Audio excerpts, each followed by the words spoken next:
Hello, everyone. I want to throw out the biggest "I told you so" to the English people, okay?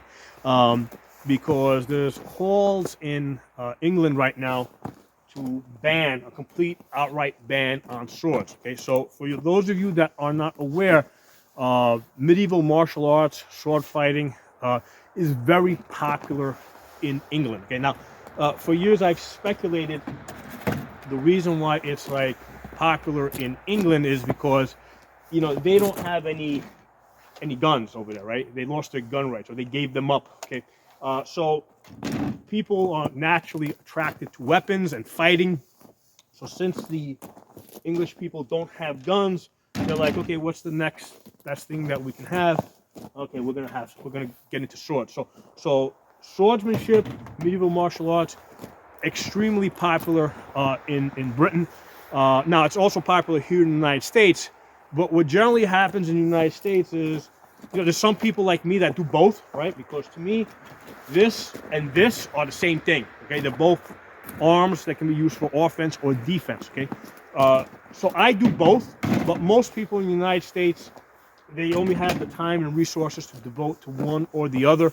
So they're like, so most people are going to gravitate towards the more modern weapon. Okay, so that's why in the United States, yeah, medieval martial arts is popular, but not as popular as it is in England, because that's the only thing that they can do over there. Okay, so the Labour Party, which is like their version of the Democrat Party, is making efforts to now ban this. Okay, I'm going to post a link below to a very popular medieval martial arts channel, medieval swordsmanship channel, and you're going to hear this person say every single thing that we have been saying for years with regards to gun rights, why it shouldn't be banned, how it, banning, we've been saying for years of banning guns doesn't stop people from committing crimes. Well, he's there like absolutely copying every single point and now applying it to swords. He's making the point that, hey, banning swords doesn't take him out of circulation.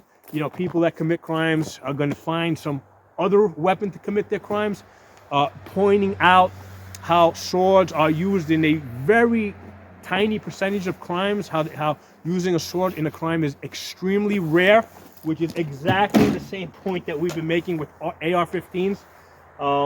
So he's making every single point. Now, I personally like the guy. He has a ton of good information on his channel. But one of the things that has bothered me for years with a lot of people in the swordsmanship community, which I am a part of, right? Everybody in that community is obviously, pro sword rights, right? Everybody in that community loves swords and doesn't think that they should be banned. But I would say either half the people or maybe slightly higher, probably like 70, maybe 80, 90% in the British sword community are going to take the position that guns are dangerous and, ordinary people shouldn't have access to them, okay? And for years, I'm like, dude, guys, you lose your gun rights, you're going to lose everything, right? When you gave up your gun rights, you've got no way of stopping the government from taking anything else that they want from you. And they've done it before, right? If you look at the Irish potato famine, right, where you had all these Irish that were starving to death, okay? That's because, it's not, they didn't have a famine over there because the potatoes weren't growing out of the ground. The reason why they had a famine is because the English government took all their food, okay?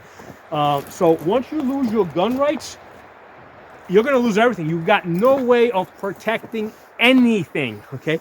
So again, this is an argument I have making for years in the sword community, of which I am like solidly entrenched, like 17 years.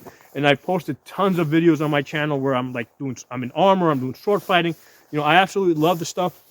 But important to understand that there is no difference between this and this. In fact, I even store them in the same place. Okay, all my swords and my guns, the arms, they get stored in the same place. Okay, there's no difference. The Second Amendment that we have, okay, protects, arms.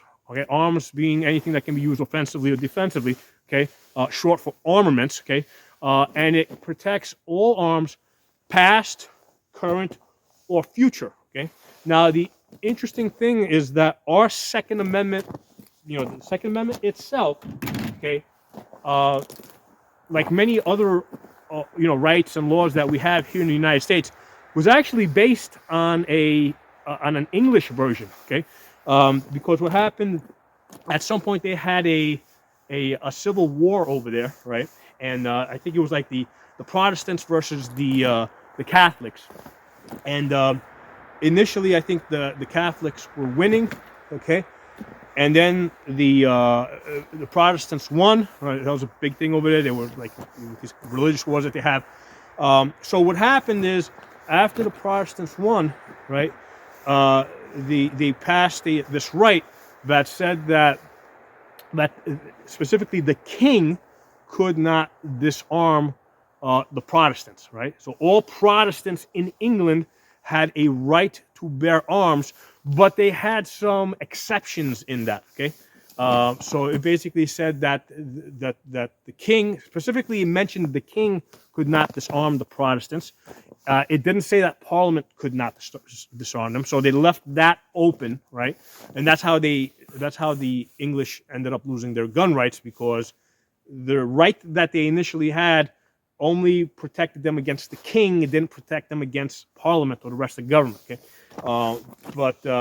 there was also some exception that said within law or something like that. So basically, they left the door wide enough open that eventually the English lost their gun rights, and as a result of that, they're now about to lose their sword rights. Okay, and it's not just swords; it's also like common stuff like machetes and stuff like that, garden tools. And people are there. They're making this argument. Hey, it's just a garden tool. I need it for and